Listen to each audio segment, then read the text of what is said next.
Welcome to the trade deadline edition of the KDFL Fantasy Football Podcast. It's me, Brett Steele, and I am joined, as always, by Mr. Jonathan Detroit Haynes. How are we doing, man? Yo, yo, yo, I'm doing good. How are you doing? Doing well, and filling in again. Basically a fourth co-host now. It is Nocatee General Manager Angry Matt Smith joining us. How is it going? The phone, yes. Guys, my phone is now falling down on me. Yes. Very zen. Good Lord. Very zen with my peace hat and my hat and shirt on. So just bringing good vibes to the podcast. That shirt is phenomenal. Matt is a ratings guru. I'm pretty sure 2 of the 3 podcasts he's been on is the highest rating. Yeah. You know, do what I do. Me and Bob Papa. I mean, shout out Bob Papa. Matt is the needle mover. Yeah. But boys, it is a special time in the KDFL. But before we move on to what's ahead, we have to recap what has happened. Detroit, kick us off with the results of KDFL Week 10. First, we start out with 2 playoff contenders. The St. Albans Sinners traveled to Cross Vegas to take on the Gamblers. The St. Albans Sinners, that's kind of hard to say, by the way. Get a big week from Stephon Diggs, Aaron Jones, and Tony Pollard. But the Cross Vegas Gamblers have their highest points so far this week with big outputs from CeeDee Lamb and Devin White and Dalvin Cook. They take this one 286 to 230. Now we go to the ultimate matchup of left versus right. All right, next up, we got the Zen Masters at the Lumberjacks. The Zen Masters travel to Wake Forest to battle the Lumberjacks. The historians of the league know that the Zen Masters have never beaten the Lumberjacks throughout their 4 years in the league. This one looked promising with Lumberjacks struggling and starting to sell their team for the future. But however, this was one of the ugliest games of the year based on the score. Is a battle between recently traded QBs of Trevor Lawrence and Marcus Mariota. T-Law had 23, Mariota had 19. Sadly, no one else really showed up for either team as the Lumberjacks keep their undefeated streak going against the Zen Masters, winning 186 to 171. Next, we have the 4 and 5 Midnight Riders traveling to Elkview to take on the 2 and 7 Elkview River Rats. Justin Jefferson starts the Midnight Riders off right with possibly the catch of a lifetime with 37 points. But it's Raheem, hold the catch up and give me the Mostert, leading the way for the River Rats with 21. And stop me if you've heard this before. Devontae Adams and Aaron Rodgers combine for 49 for the Midnight Riders. But it is not enough as newly traded star quarterback Derek Carr scores 20 for the River Rats, and they get the upset home win as the Midnight Riders' bad luck continues. Elkview River Rats win 260 to 252. Next, we go with last year's champion and 3-time champ, the South Hills Evil Empire, as they travel to Hurricane to take on the Wampus Cats. We had a devastating injury for the Evil Empire as Cooper Kupp goes down, going to be out 4 to 8 weeks. That's a big loss. So now they probably only score 270 from here on out. But they actually had the lowest output, I think, of this, maybe the lowest output this week or this season. 234, but it's still enough to beat the Hurricane and Wampus Cats, who only score 195. All right, next we got the Devermans at the Renegades. The undefeated Dogtown Devermans, some voted best team name by the smart owners in this league. Others, haters, not so much. Travel to Roxland to battle the struggling Renegades. 2-0 Nation leads all the scores with 26 points in this game as he continues his MVP season. Top 10 QB Geno Smith, which got traded for absolutely nothing a couple last week, continues strong with 21 points. Jonathan Taylor comes back to life with great coaching in Indianapolis and against incompetent coaching in Vegas, scoring 24 points. The Devermans got 22 from Josh Allen and 23 from CMC, but the rest of the team decided to take the week off, with the Devermans scoring a very low 175 points. Renegades win in a surprising blowout, 253 to 175. All right, and now we head south to Melbourne for the Week 10 game of the week. It's the Mega Powers hosting the Kings. Frankie Love You Lavu leads the way for the Mega Powers, 24 points. I'm going to bet some of you didn't even know this man existed. Carolina linebacker Josh Jacobs leads the way for the Kings with 23 of his own. Kenny Pickett pours in 19 as he gets past his tough schedule to begin. And it is Dakota Prescott putting the Mega Powers over the top with 20 of his own. As we all know, the Mega Powers show up when the lights are brightest. We were never going to lose the game of the week. Mega Powers cruise 215 to 189. And that's it for your KDFL Week 10 results. I had to get my money's worth because that's the first and only and last time the Mega Powers will be in the spotlight this season. So we had to go for broke right there. Poured it on thick. You never know. Oh, we know. All right, boys, that's KDFL. We could talk about we could keep it we talk about some injuries so far. It's a pretty big one, the Cooper Cup. Yeah, that's huge. That's good for my Lions too. That is big for the Lions. We'll keep it NFL right now. Okay, let's keep it NFL right now. Okay, that's good. That is great for the Lions. Whose pick do you think is going to be better after all this? The Lions, can they really rally like this, or it's still going to be the Lions pick ahead of the Rams? I never thought I would say that the Lions would finish ahead of the Rams, but the Rams are they're in trouble. Stafford's been messed up. He's been banged up, out with the concussion. Now no Cup, who's the guy he only throws to. So I could see the Lions still I'm not saying the Lions are going to win like 7 games or anything, but I could still see them winning 5 to 6. I mean, the Rams have 3 right now, 3 and 6. Yeah, same as the Lions. But I think we have. Oh, they are. Yeah. We got the Giants next, but then we got the Bills at home Thanksgiving. That's going to be brutal. Let's just segue calmly. I don't think it. I mean, yeah, the Lions are obviously going to be huge dogs, but I don't trust the Bills. This sounds so stupid. I don't trust Josh Allen in these moments. Like, he seems to have just these games where the brain just goes out. The Jets loss was awful. The Dolphins loss was terrible. Now he just lost a game. I've never seen a team other than the Falcons do something like that, where they fumble the snap on the goal line. So you're saying he's got a little Brett Favre in him? Is that what you're saying? I don't know. I mean, it's definitely something they're not runaway favorites. Like, everybody's going to trust the Chiefs way more than them right now. Yeah, I think everybody thinks the Chiefs are number 1 now, which drives me nuts. I hate the Chiefs. I think the Bills still got it. They should have won that game. They were, beating them. They did. Easily. Yeah, 99% of the time they would have won that game. They did lose it. My Skull Vikings are 8-1, just so we know. Big fan of the Vikings around the league. Yeah, the KDFL Vikings. A lot of hey, whoa. There's been a resurgence. The Colts have made amends. They personally apologized to the podcast. The Colts are back. As long as Matty Ice is under center, there's the KDFL Colts. Because they almost I should have done we can do the Undertaker Rise Up gift. Matt Ryan is back. Here's the deal.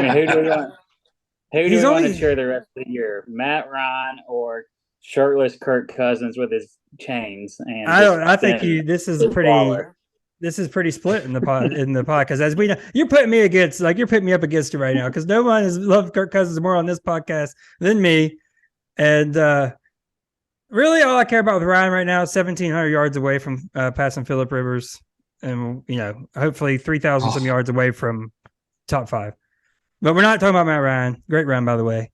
What else we got? How about the Raiders? Let's segue to the Raiders from Matt Ryan. They absolutely. That's all Matt. Josh McDaniels is seriously the worst head coach maybe ever in the history of the league with his whole Broncos history. He drafted my hero, Cam Tebow, first overall. He lost the locker room. Brandon Marshall, 15 years later, is still ranting about how much he hates Josh McDaniels. I mean, the locker room just seems like they don't. I don't know. They haven't. It seems like a lot of players aren't doing what they want. Derek Carr is calling out the players. Devontae Adams calls out the players every other week. And if you have good coaching, then I don't see how that happens. And yeah, the Raiders won a lot of close games last year to go 10-7, but this year their Carr looks like he's broken completely. He's They're just literally a not broken there. man. Yeah, they're not there. And their defense, they're not starting anybody. They're not putting out the best defense possible that they could. So they are definitely in tank mode. I don't know about the Raiders. I don't know about the players, but the coaching staff is definitely in tank mode. And the sad thing is, I think it's just going to buy McDaniels 2 to 3 years to rebuild however he wants to build them. I got a question. Two questions for you, Matt. Do you think Derek Carr's there next year? And if he's not, do you think he can succeed outside of Las Vegas? I think Carr will not be there at all next year. And I would love for him to either go to the Bucks if Brady retires, even the Colts. Like I don't think Matt Ryan will be there again next year. And there's a few other teams like the 49ers. Who knows what they're due? I know certain people love Trey Lance, but say they don't go with him. They say they don't sign Jimmy G. McDaniels loves Jimmy G. That could be a little swap right there. Or I would absolutely love to see Derek Carr go to a functional franchise that is not just stupid and see how he does. Because he's always had a terrible defense and 10 coaches now. This is literally like watching myself during the ride because it's the same stuff. It's just like a functional franchise. We ruined his career. This is a mess. They want half the fan base wants him gone, then half doesn't. And he's shown it when he's had competency around him that he can produce. And I would say this: normally you give the head coach more benefit of the doubt, but with McDaniels, we saw it already with Denver. It's different. It's different. This isn't Hackett as bad as he's been. This isn't first-year head coaches. We've seen it with McDaniels, and it went terrible. And I don't care, like, get mad or whatever. The Spygate stuff, like, it matters when you go somewhere that you don't have that with you now. That system of whatever they were doing. I mean, I don't know. He doesn't have his daddy with him, so he doesn't have Papa with him. He doesn't have it. Papa Bill. I think. Oh, Detroit. Just real quick, would you like to see Jared Goff on the Niners? Yes, absolutely. Just because the commissions board team, I tried to give him Matt Ryan. Matt's tried to give him Derek Carr. Does anybody else want to volunteer a quarterback for this team? Yeah, I don't see it. I don't see it happening. I don't think Goff's going to be with the Lions next year either. Where's he going? I think. Yeah, they always do this. They'll be able to cut him now. They couldn't cut him these first 2 years because such a huge cap. I'm pretty sure they can save $20 million if they cut him. They got to do it by March, though, of next year. So we'll know early what they're going to be doing. So yeah, this is their big year, right? This is their big make or break right now with paying them, right? Yeah, that's what I thought. Which is what you literally just said. I think they're going to move on. He's not the guy. He could be. And then this kind of flies in the face of what we just watched happen. He could be, but the road, when he's on the road, when it gets bad, it gets extremely bad. Like he's never seen a football before. Yeah, he just has a couple throws a game. You're like, what are you doing? Hey, what happens if Carr goes to the Lions? I'd take him over Goff in a heartbeat. It's just another non-functional franchise, though. So yeah, I don't know. I'm anxious to see what Jameson Williams can do when he's finally able to play.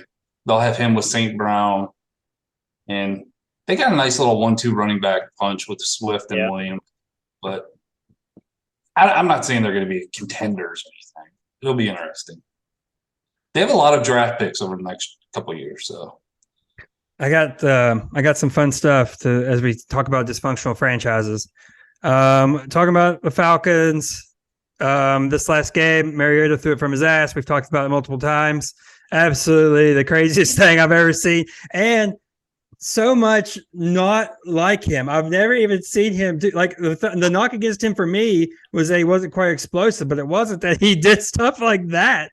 I've never seen like him never play. I was just sitting there like in awe. Like, did the rain like you're supposed to be a duck, an Oregon duck. You're supposed to be good in these elements. Did the rain like the throwing? Honestly, that play's getting a little bit over. I'm pretty sure what he was trying to do was throw it away, and it just when he hit, it like bounced it and it went flying. But I hope to God it wasn't going to someone.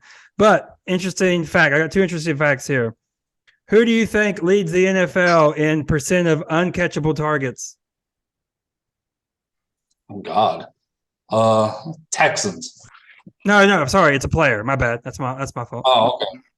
I'm going to guess Cal Pitts since you're asking. It would be Kyle Pitts. And an alarming 30%. That's insane for a third of your passes to not be catchable. I saw something where he's leading the league in I don't even remember the term, but yards in the air. Air yards. Air ball. It's literally air yards. Air yards. Okay, yeah. Yeah. So that was why I guessed him too, though. But you asked it too, though. So. Because remember, it was Olave. Remember, we put that stat out, and we were like, "That's so stupid." He had like 330 air yards in one game. Yeah. James just fired it, dude. All right, next thing. It's pretty cool to me.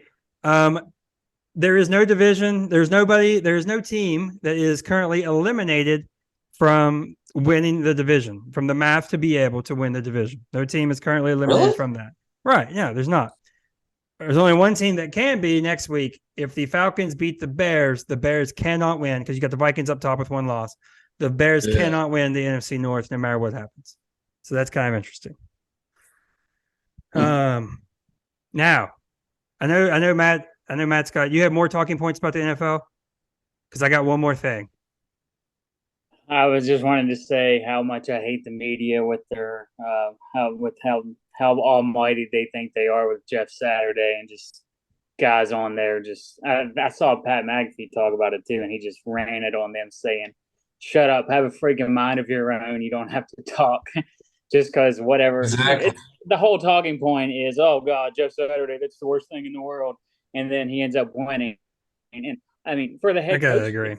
I could see. If they got rid of all their assistant coaches too, that would be one thing. But the head coach is just your leading, your coaches, your coordinators. Yeah. Then if you change it to another guy, somebody else has to take over that coordinator duties. I mean, we had Rich Bisaccia as our QB. Right, as our that's a perfect example. You think he's any different than Jeff Saturday? Get out of here. Right. And he made the playoffs. Right. So I mean, as always. It's just like you want to scream like, do you guys not understand what this hiring was? Or say brought in a loyal employee forever that he could trust could rally the troops. That little snippet that Saturday had of like, do you not I played with the greatest. Do you not think I know what winning preparation looks like? And I love it. He's like, I may be terrible at this, but I mean, it's clearly a placeholder. Now he might be able to coach whatever, but he's not out there dialing up schemes and all this and that. He dialed up that Matt Ryan 40-yard run, I promise you. No, I mean, it's just he's a morale guy. He's a morale guy right now for a team that badly needs it. It was a train wreck. I mean, we could talk about how bad the media is on everything. So they just run with it. I got the right 2 fellas on the pod. If it doesn't go the way they think it should be, they're gonna hit you nonstop. Yeah, that's what you've seen in this. I got one other thing for the NFL this week. The football team, as they will always be known to me, I will not call them by their stupid name that they changed it to. The football team played very well. They've been playing well. I think they were 1-5. Now they're 5-5. They need to stick with Taylor Heineke for the future. Give him a 1 to 2 year contract. I agree. Let him go out. Quick bringing in Carson Wentz and whatever other bum QB you want to bring in. Heineke, I love the passion. People were like, Carr never done anything like that. Get blasted and then stand up immediately and do that first down. I love it. I would bring Heineke to the Raiders. I'm glad you brought that up because my 11-year-old's a Washington Commanders fan. She's like, "Are you going to talk about the Commanders?" There you go. I guess I can. So How is there there you a go. Lions and a oh my god, a Lions and a Command I in the don't same ask. house? Oh, what a house of pain. I agree 100%. We all know. I mean, I've been a big Heineke fan. Now, I thought Sam Howell would be good, but I would not. I mean, I wanted to see what Sam Howell could do, but I love Heineke, man. Exactly the same He reasons looked Matt good. said. He looked good. Was it last year or 2 years ago against Tampa in the I- playoffs? It was 2 years ago. He almost got Yeah. Tom in the first round or whenever they Yeah. played. It was close. Yeah, It was like he the did. last play. Yeah. Yeah. I sadly dropped him in KDFL because I did not think he had any more hope after that season. Right. It must have been a 40-man spot. He was I one don't of my trust. drops. I just don't trust Rivera at all. Like I'm ready for him I don't to either. be moved on. But Heineke, Yeah. and his numbers didn't look amazing. I think it was only 200 yards and maybe a touchdown, if that. But it was. You But can't if you always watch, go by stats like that. yeah, Yeah, you if you can. watch the Yeah. game, and it's the ability to take risks that separate you. Like he would chuck it, and I mean maybe he got lucky on some throws or whatever, and some calls went their way. But I Yeah, like. he's I not like one of those dink and dunker guys, you know. No. That all you need to know about the difference between him and Carson Wentz is that high snap that went 20 yards back that he grabbed and still chucked it to the line to get it out of bounds without being intentional grounding. Carson Wentz folds like a dinner tray on top of that ball and lays there. He would have tore his ACL just running back to get it. Yeah. Now, my last piece. You guys know how much I preach about this situation, Romo Hudson, all that stuff. There's a famous pick that wasn't made in the KDFL that the general manager said. I even said it, and I still went against it. And that would be, and I think we should revisit this because I think they're looked at in very different lights now. Who would you rather have, Tua or Herbert? It's way closer than it's ever been. You don't got to ask me. It's me against the whole league. No, it's not now, but it was. Yeah. I 6 weeks don't ago. know. But you don't know. That's good enough, though. Yeah. Because Tua's situation right now is a lot better. Herbert's Tua's situation's incredible. Yeah. And he is taking it, but he's not. But its situation's incredible. But he's not throwing for 200 yards and nothing. Like he is still chucking it. He is getting the results. Have you seen that video going around of all the clips of all the talking heads talking bad about Tua, about how he can't throw the ball? Next thing you know, all these highlights are just showing him just throwing it all over the place. We said that on here. I never even heard that he couldn't throw a deep ball until they got Hill. I didn't know where that came from. But yeah, it's close now. It's at least a discussion, if not taking to it. Yeah. And I will say, I hate to say that Matt is right, but I've seen it more and more now. Crowned him way too early. We crowned him incredible. And yeah, he's been hurt. He has had no one. I get it. But the Chargers I talked about this a few weeks ago. You just can't trust them. They'll come out there and just play crappy, and then they'll play a really good game, and everyone's like, oh, all right, they're back.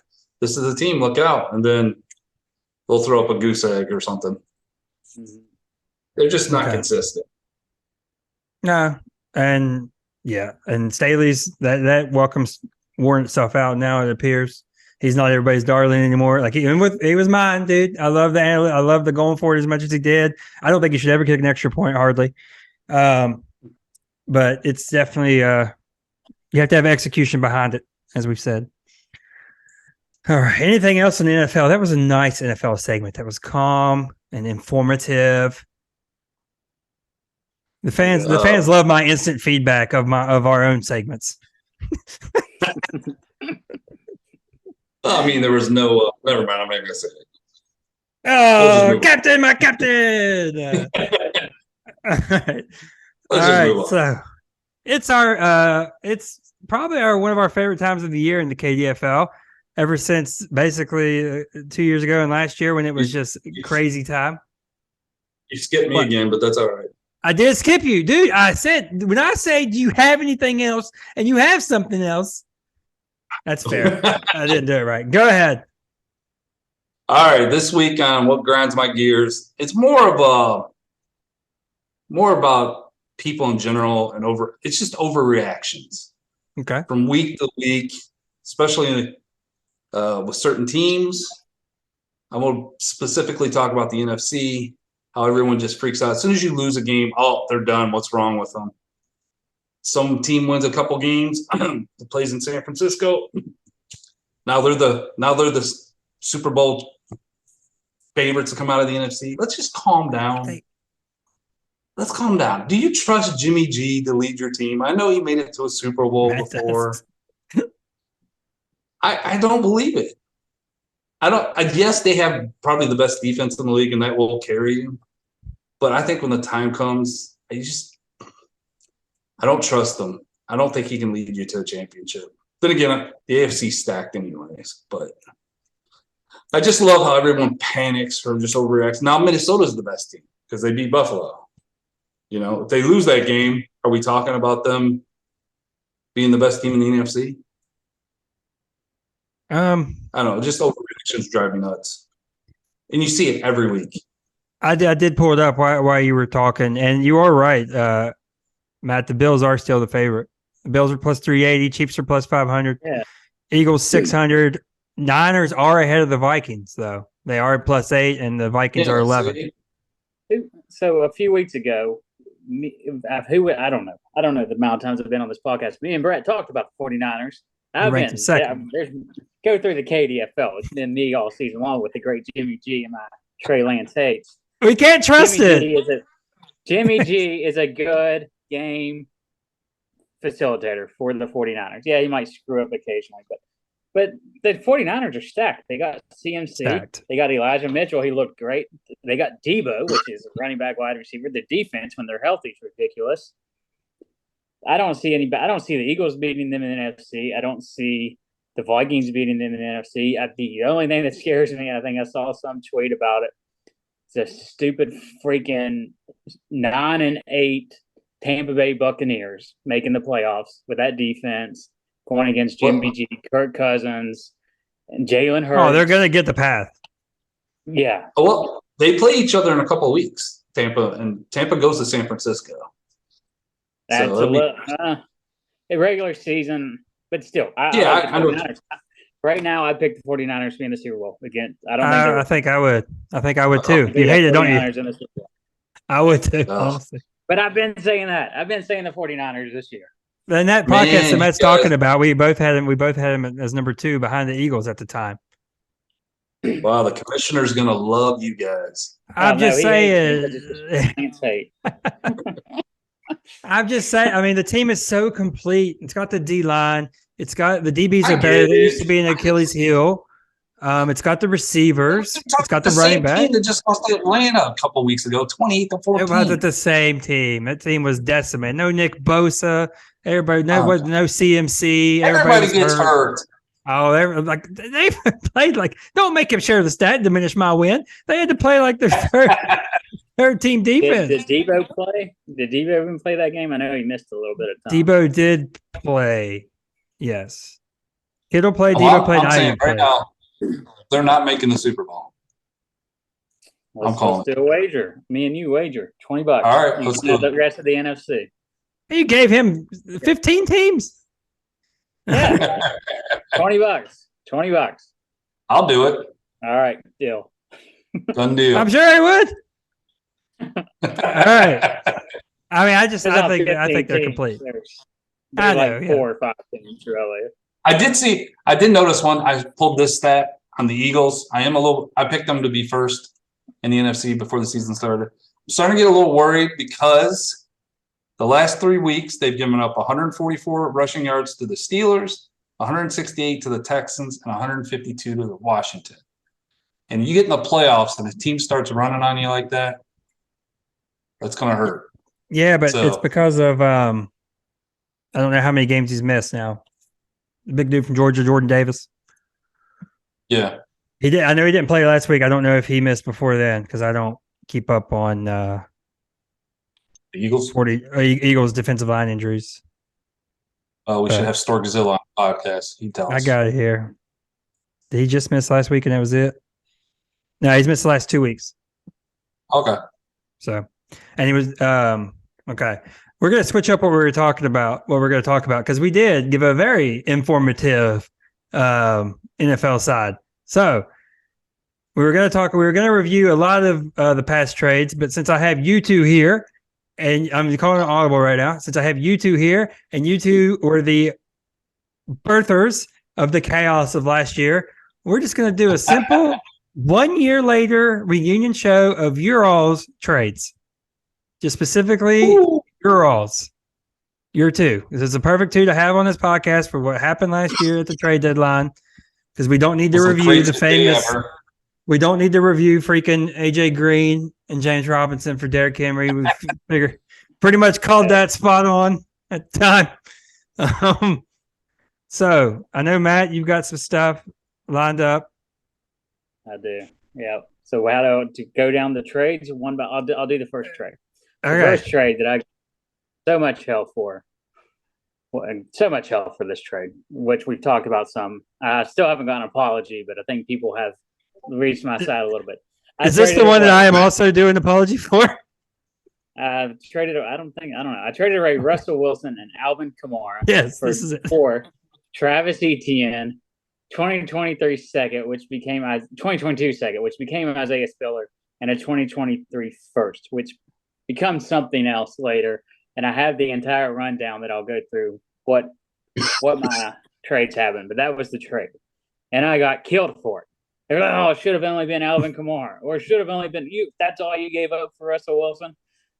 He's worth 2 firsts. Like, I'm pretty sure we can find that in Discord." Yeah. I mean, I probably, looking back on that, I guarantee I was like, no, I don't like that trade. No one did at all. Yeah. How dare you? I had that trades back because I thought Kamara still right now has done more than I thought he would after that trade. You've been on the Kamaras on the way down for a while. And Russell Wilson's just been garbage. Oh, it's great. I love it. I love the Wilson. He's trash. I mean, even if I kept him on my team, I would have traded him this year because there's no way I was having a Denver Broncos starting QB on my team.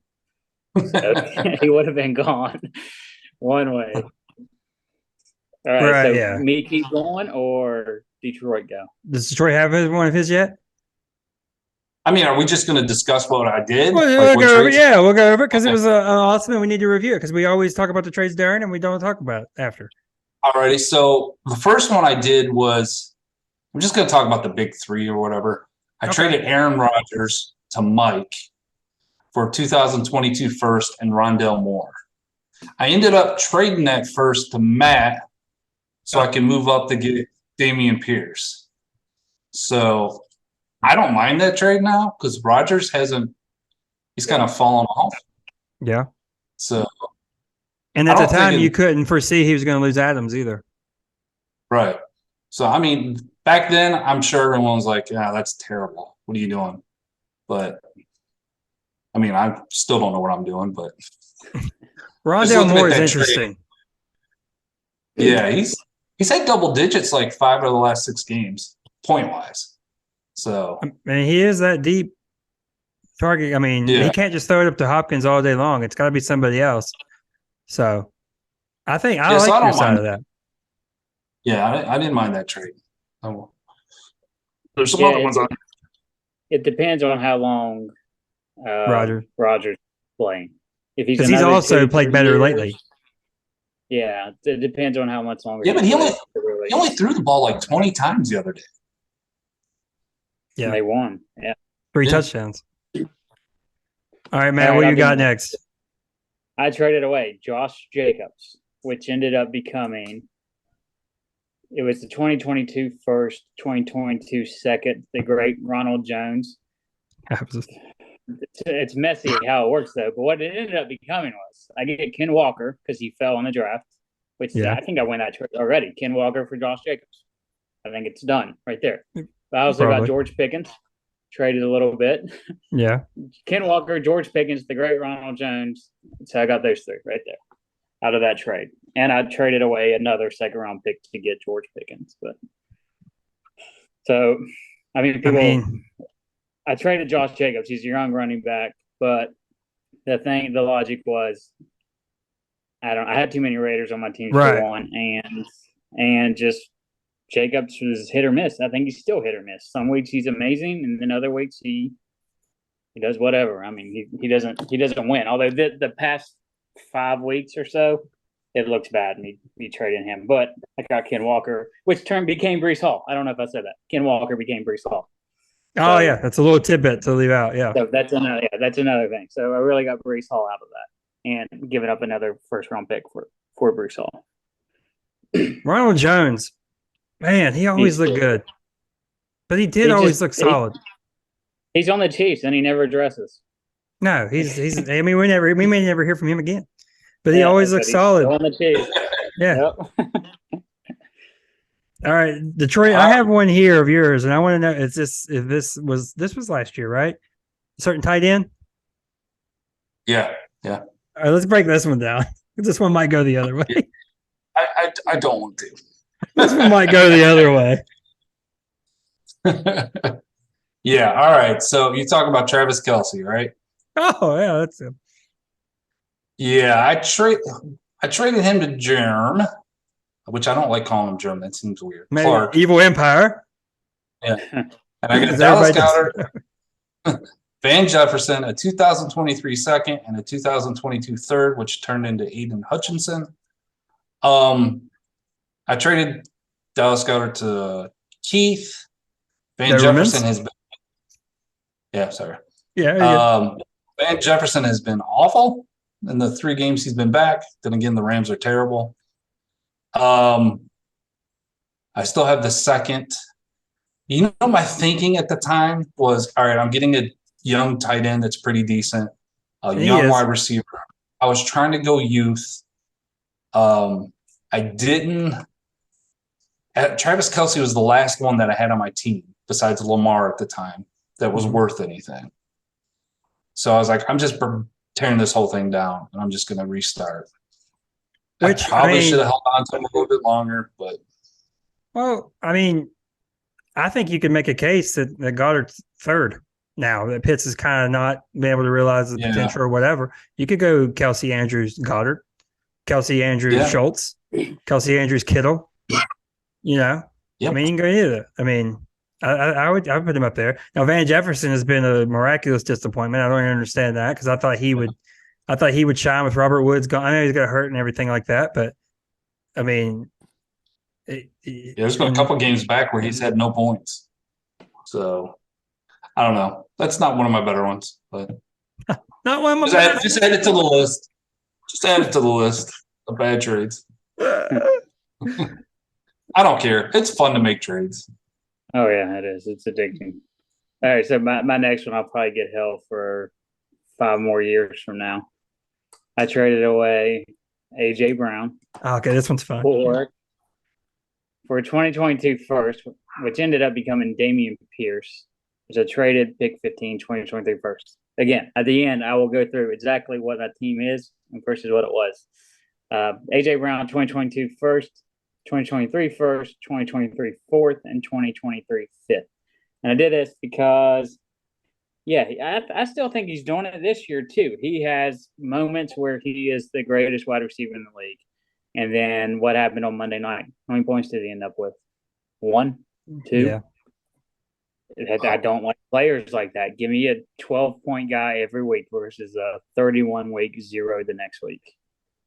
And that's what he did every year in Tennessee. But people loved him because they only saw the major highlights. And it kills you, though, whenever you have guys like that.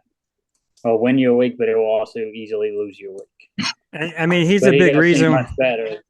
Right. He seems much better on the Eagles than his best friend, Jalen Hurts, which I didn't know that at the time, but he'd be there. Yeah, you didn't. I was going to say, you didn't know he was going. So he's the main reason why, we say the Wampus Cats are a boom bust team. Like they're either going to blow you out or they're going to get blown out because they have a lot of players like this. But I mean, Till 2 first, and he didn't just have the boom bust games; he had injury issues a lot. Yeah, injuries. Yeah, he did. Which has not happened in Philly, like you said. It's pretty interesting. That one is still very much TBD. But right now, it looks like. I mean, you turned. That was I mean that Pierce trade turns into The Brees Hall factor. Hold on, wait. Oh, sorry. I'll get the whole thing at the end. Go ahead. It's like a 10-player trade I that I know. did. So, What Detroit, is- you got okay. another one? Detroit I one mean, more, I then traded- Matt will recap, and then we'll roll on. Let's do. I traded DK Metcalf to Buston for Jeremy's 2022 first and Buston's 2022 second. I know at the time I got a lot of crap for that one too, but I don't remember what the other ones turned out to be. I think I packaged the first to you, Matt. You did not keep one of those picks. Yeah, I didn't. So it's hard. One of I them went can't to remember. Matt that became Sky Moore, or one of them went to the Zen Masters, which became Sky Moore. One of them went to this is how the Zen Masters got George Pickens. One of them went to no, this is not it. Sorry. One of them ended up somehow, I don't know how, in Melbourne and became David Bell, which we're still seeing what the heck. I'm hoping Watson comes back and we'll see what David Bell does. But that's pretty interesting. Okay, Matt, give us whatever crazy. I'll give you the rundown, but I had one other big trade. I traded away All right. DeAndre Hopkins, and I got a million pieces for it. Brian Edwards, Chase Edmonds, which I traded you for Alan Lazard. Greg Dulcich, which I traded for like $20 in Fab, which I'm stupid right now. Did that on the draft. 2022 fifth, which was Danny Gray. I don't even remember drafting him, but I guess I traded it away. Daniel Bellinger should be an all right tight end, and Christian Harris, linebacker for the Texans. He was injured at the beginning of the year, but he's on all right now. That's a lot of players, but it is DeAndre Hopkins. Hopkins also got suspended for PED, so good riddance. Get out of here. I don't need him on the Only natural in Nocatee. It is. So overall, I got a million picks, and I traded away. I really traded away Wilson. Okay, so a million picks, and I did a ton of trades with these picks. So what ended up happening? The Kings leader might argue with me with his amazing spreadsheet skills that he has, but I traded away Russell Wilson out of all the picks and everything. Russell Wilson, Derek Carr, Marcus Mariota, Alvin Kamara, Ken Walker, Josh Jacobs, Chase Edmonds, AJ Brown, DeAndre Hopkins, Pat Freiermuth, 2024 first and fifth pick. In the trade calculator, that is worth 45,000 points on the trade calculator that I always use. I received Lamar Jackson, Trevor Lawrence, Travis Etienne, Brees Hall, Isaiah Spiller, Ronald Jones, George Pickens, Alan Lazard, Hollywood Brown, Brian Edwards, Daniel Bellinger, and Christian Harris, which is 44,000 points, but Christian Harris is not factored in there because he's a defensive player. So, I don't know. I got super young, though. That's what I wanted to do. I got rid of all my old guys, and I went super young. So, we're seeing We already got our first gift is the CVS receipt for our preview. The CVS just long scroll of a receipt of Matt reading down what just went down. But it was like a 10 for 11 trade if I did it right. I don't know. Maybe I did, but it's ridiculous. Okay. Now, I was going to say we're not going to talk about. I know it wasn't one of our deals, but we're not going to talk about the Derrick Henry trade. No, I already said that. We're going to talk about that. All right. Now, this is the trade deadline show, so we would be remiss if we could not announce some deals that have happened. Oh, we have some deals? Matt, I'm going to have yours go first since obviously. I got warped in this trade thing and I kind of forgot about this. Yes. Okay. Yeah. You do yours first because I think it obviously, yeah. Oh, it's a gigantic trade. Right. It's massive. I'm trading away the great Dante Foreman, Carolina Panthers workhorse, 30 carry plus a game, to the Hurricane Wampus for his 2023 second round pick. So, huge. Why? So, Devontae Foreman is on the move to Hurricane. Why, might you ask, would the Wampus Cats be acquiring a running back who has maybe a short shelf life? Maybe. We don't know. Uh-oh. Why would they be doing that? It's because, boys. You turn around and trade them again? No. The Wampus Cats did not trade him. But, boys, it's happened.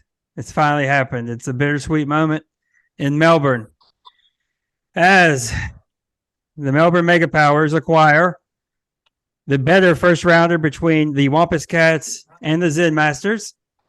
They also acquire the Oakview River Rats second round pick and, important to note, 25-year-old Dawson Knox, tight end for the Bills, for Baltimore tight end Mark Andrews. It has happened. Oh my God. He is officially a Wampus Cat. This was about as close to a 3-team deal as you could get in a certain way.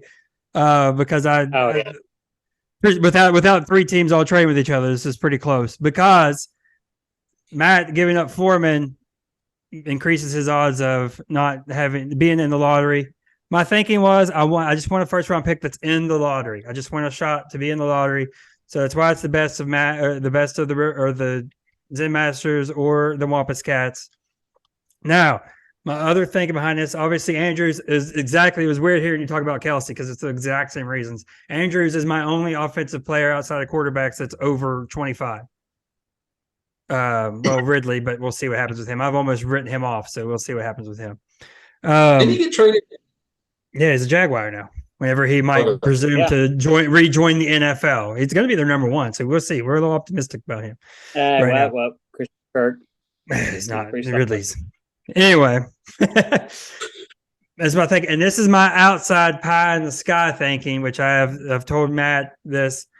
I am not sold on the idea that Lamar is in Baltimore for the long term. It makes no sense why they haven't already done this deal. Maybe they will. I'm not saying it's even 50-50 that he won't be, but it's not 100% that he will be. And I think once you move on from him, if that would happen, I'm extremely concerned about Andrews' value. And I am the guy that traded away Jimmy Graham at his height, and that fell off a cliff. So I don't think I could strike light and try to think Mark Andrews is obviously a high asset, but I need younger. I need to get younger. I need my QBs to get healthy. So sad day. It's my best draft pick I've ever had as far as when you talk about when you picked them. 4th round. I was laughed at. I was told Hayden Hurst was the receiving and Mark Andrews was the blocking tight end. Haha.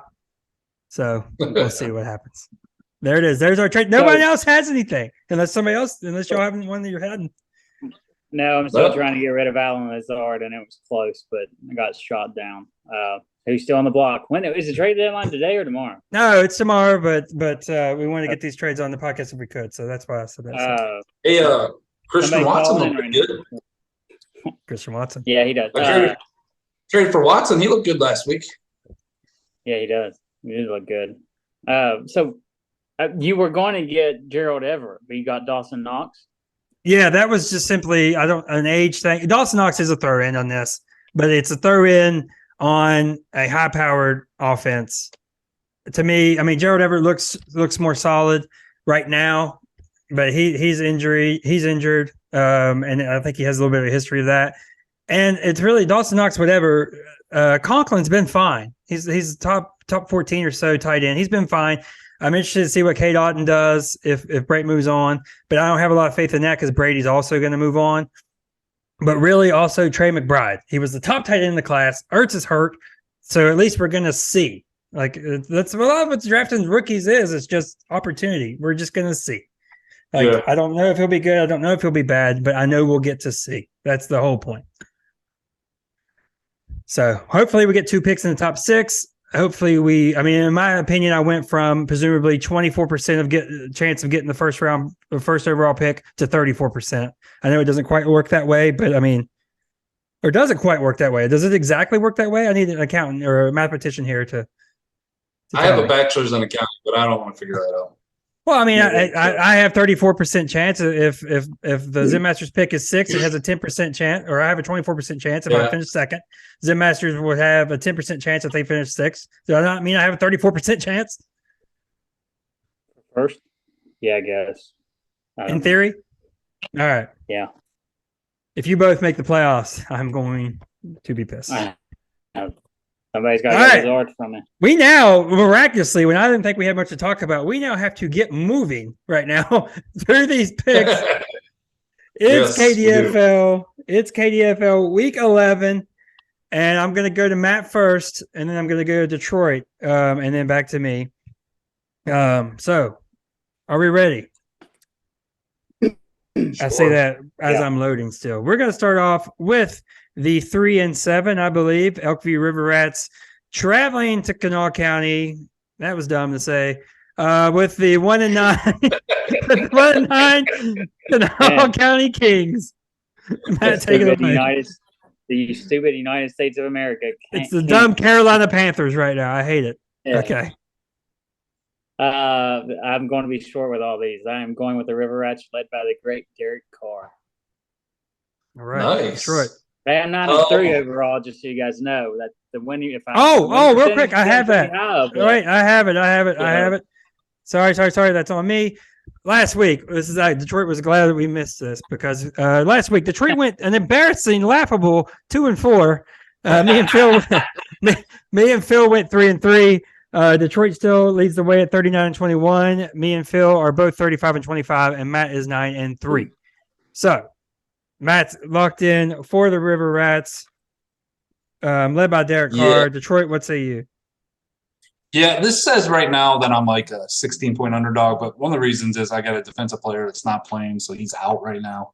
I look at this, and I think it's going to come down to one player and one player only, and that's on the Kanawha County Kings, and that is Melvin Gordon. He's going to get a touchdown this week and take down the River Rats. Okay. I have this. I have. Right this week. Yeah, this is a show me game for a lot of players on both teams. These are two teams that are essentially out of it. So you're just looking for players to pop. Christian Watson, definitely keep an eye on him to see what his numbers look like. Pickett's hard schedule does ease up. That's what we've talked about. It's starting to ease up. He's got the Bengals, and Derek Carr's last good game was against the Broncos. So for that reason, not to piggyback off Matt's reason, but Derek Carr, he should look better. The man left all his emotions out on the podium. So I'm going with the River Rats to get the win. All right. Next, we have my Melbourne Mega Powers traveling all the way up to St. Albans to take on the St. Albans Sinners. This is a huge rivalry game. I will remind everybody the 2016 championship Tom Savage Bowl is in effect. 6 years later, can't let it go. Matt, take it away. Although I knew the Mega Powers were losing Mark Andrews. And just looking at the Sinners, the Sinners are 6 and 4. They got Tony Pollard. Is Zeke? When does Zeke come back? I don't know. He's practiced today, I believe, or he might come back. He did. Yeah. Well, Tony Pollard's playing well, so he's still in the lineup, whatever. And then his wide receivers with Diggs, Hopkins, and McLaurin. I'm going with the Sinners. All right, Detroit. Yeah. This is. I'm the biggest Kirk Cousins fan on this podcast, so I think I like him this week. Also on the Sinners, it just depends on how Green Bay is going to use Aaron Jones. Well, I don't know what they're doing sometimes with that guy. One week he'll get 20 touches, the next it's only 8. But I think they just have a little bit more firepower, and they're going to take you down this week. A quick thing about the Aaron Jones. In redraft leagues, I almost think A.J. Dillon is droppable. I almost dropped him today in one of my redraft leagues. Insane to say, but it's ridiculous. Like, what the hell are they doing? Whatever. Trade him away if you're not going to use him. It doesn't make any sense. All right, so Dak needs a bounce back game. 2 INTs last week versus the Packers. All right, now his numbers didn't look great, but Pacheco got 20 carries last week. He is the starter now, and I'm loving it to see it. I want to see CEH is gone. It is really just Pacheco and McKinnon now, a 2-man show in Kansas City. And I got Cousins going against a good pass rush and defense, but Terry McLaurin is much better with Taylor Heineke because, like we talked about earlier, Heineke slings it. I don't want to win now. Obviously, we've sold off, but I'm worried that the Mega Powers are going to get up for this game against this rival. So sadly, I am picking myself to win this game. So I'll be a lone wolf on that one. By the way, Phil has went Kings and Sinners in the first 2 games. Nice of me to keep up with that. Now, next up, we have the Wake Forest Lumberjacks, speaking of the captain, at 4-6, traveling to Hurricane to take on the new home of Marcus Andrews, the Hurricane Wampus Cats at 5-5. Take it away, Matt. The Lumberjacks got their victory last week against me. Very ugly game. But I am predicting the Lumberjacks do not win another game this year. I'm going Ooh. Wampus Cats, Yeah. Detroit. I hate when you do that. The Wampus Cats? Yeah, look at it. Yeah. Looking at this, I didn't realize Phil's team was this bad. Yep. I hate it. Plus, with you or making that trade and him getting Andrews, the Wampus Cats, I think they're going to get back in the win columns. I think they're going to easily take down the Lumberjacks. Sorry, Woke Forest. Look, this is it. This Mariota, like, it's never been as true as it was. This could be his last ride. If we lose to the Bears, he's done. So maybe he'll play well. The Bears defense is terrible. The Najee Harris seat is heating up. Jalen Warren does look good. Najee, he looked okay last week, but not nearly what we've expected to see from him. And there is literally, I believe, let me double check my numbers here. Yep, looks to be the case. There is no offensive talent on the Lumberjacks whatsoever. So I'm going Wampus Cats. And he beat me. I love it. He did. How the hell? He did beat me. All right, next up. We have a couple good matchups up next here. Oh, not this one. We have the Evil Empire. I had a confusion with a different game. Not this one. The Evil Empire at 9-1, going to get some sun in Nocatee at 4-6. Take it away, Matt. All right, this is a true story. This weekend, I will be meditating all weekend on a cruise. I will not have Wi-Fi. I will not be watching this matchup. I'm going to have a very nice mental health retreat as the Evil Empire destroy the Zen Masters. This cruise was scheduled specifically around this fantasy football contest. Where are you going to? Can I ask that real quick? It's somewhere in the Bahamas. It's only Friday to Monday. It's just a 3-day cruise to test out, see if the family likes it or not. He's leaving the continental U.S. to get away from this game. Yeah, I mean, I just looked at it. The Evil Empire has a 15-player advantage at 19 spots, according to ESPN. They won last game 255-188 against you guys. I hate talking about them, but yeah, they're going to win. Evil Empire. Did I say Phil picked the Wampus Cats in the previous game? Because he did. And this one, he also picked the Evil Empire. I am as well. What do my beautiful notes say about this beautiful matchup? Mahomes is quietly dominating QB1 on the season. He's getting, you guys, I hate that these are the two. They're on here with me. He's getting at LeBron level where the expectations are so high that you can't really exceed them. So he just quietly has MVP level seasons. Fields is making the quarterback decisions tough on the Evil Empire. He does get Atlanta this week, so that'll be interesting to see which one he goes with. The commission mentioned this about his team. I don't know if Cup plays again. There is a real concern that there's no reason to bring him back if they're in the dumps whenever he does come back. James Cook, where do I have it? Get more touches. Yeah. He had more touches last week. It looked all right. That's my player to watch. And the Steelers are getting more creative with Pickens. We saw that run in. So they may be looking at more of a Debo type usage, which would be lovely for the Zen Masters, I'm sure. But yeah, I will say my running backs get projected one additional point almost every week. My rookie running backs do. Isaiah Spiller's starting to get some starting time. Yeah, we're starting to remember that he existed to win. But yeah, just give me some points for next year. Please don't win. Okay, next. Next. Now this would have been probably the game of the week if not for what we have riding on the actual game of the week here. We have the Gamblers at 6-4 traveling to the 9-1 Dobermans. The Dobermans are 20-point favorites. Matt, take it away. I was looking at this. It's a close matchup. Dobermans 9-1, but I wanted to go Gamblers. I like the Gamblers team. Looking at them, they do look pretty strong. But I think he's only starting one QB this week, and the Doberman's got Josh Allen, which I don't know if you are looking at the forecast, but there's like 30 feet of snow projected for the Bills game. So who knows what Josh Allen ends up there, and he's questionable too. But the Dobermans look strong. I'm going with them for the W. Yeah, Gamblers got a couple guys on buys this week, like Devin White, Tom Brady. Who else? Oh, Fournette, even though he's not really doing anything. I just think the Dobermans have some really good matchups.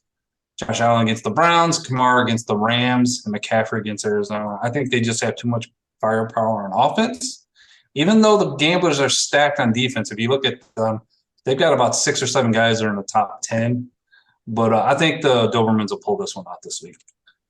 Yeah, I have Warren as my player to watch. Daniel Jones does get Detroit, which will be interesting for him. I think he'll have a big game.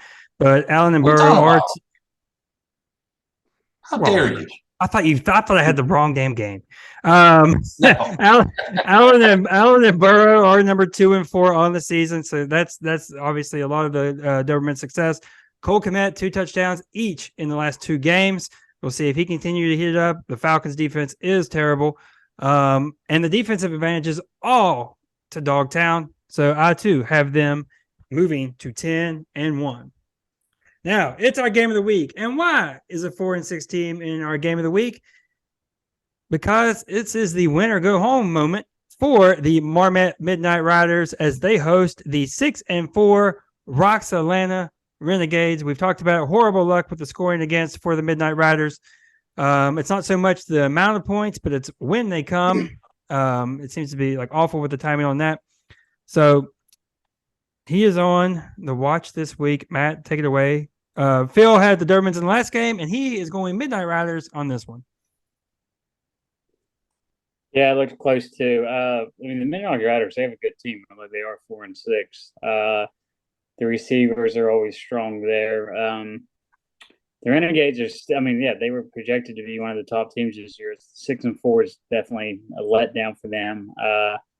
And I think they lose. I got the Midnight Riders 1-2, led by the amazing Baker Mayfield. Detroit.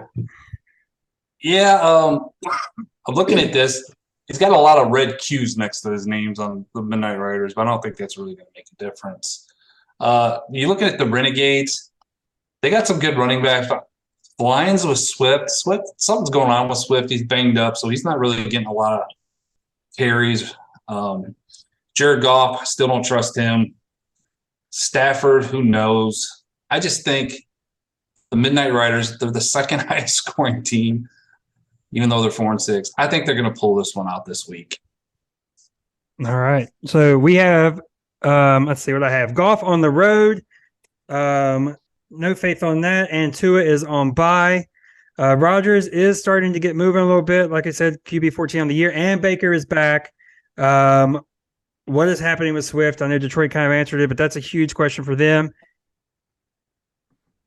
Oh, and does CMC hurt Debo's value on the Midnight Riders? That's a little interesting little tidbit there. He doesn't need to be used as gadgety now. So it's kind of seen his value take a little bit of a dip. All that being said, I can't fathom this team dropping to 4-7 and essentially on life support for the season. So I am going Midnight Riders. It's a consensus on the game of the week. So that's it for the KDFL Week 11 preview. Let's see what I got here. Let's do our little sign off here. As far as last week's locks, we went 3-6. I missed the lock. I hit the upset with the Packers. Nothing makes me happier than when I hit the upset of the week. Detroit hit the lock with the Chiefs, giving 9.5 to the Jaguars. Should never have hit that. Missed the upset. And Phil hit the lock with the Dolphins beating the crap out of the Browns, and he missed his upset. Standings are I'm at 14 points. Detroit's at 12. Phil's at 11. We'll do the honors here. Let our special guest host, who's basically just the fourth host now, give us what is your upset and what is your lock. Either way, either order. The lock of the week, Eagles over the Colts -6.5. The Eagles lost to the football team.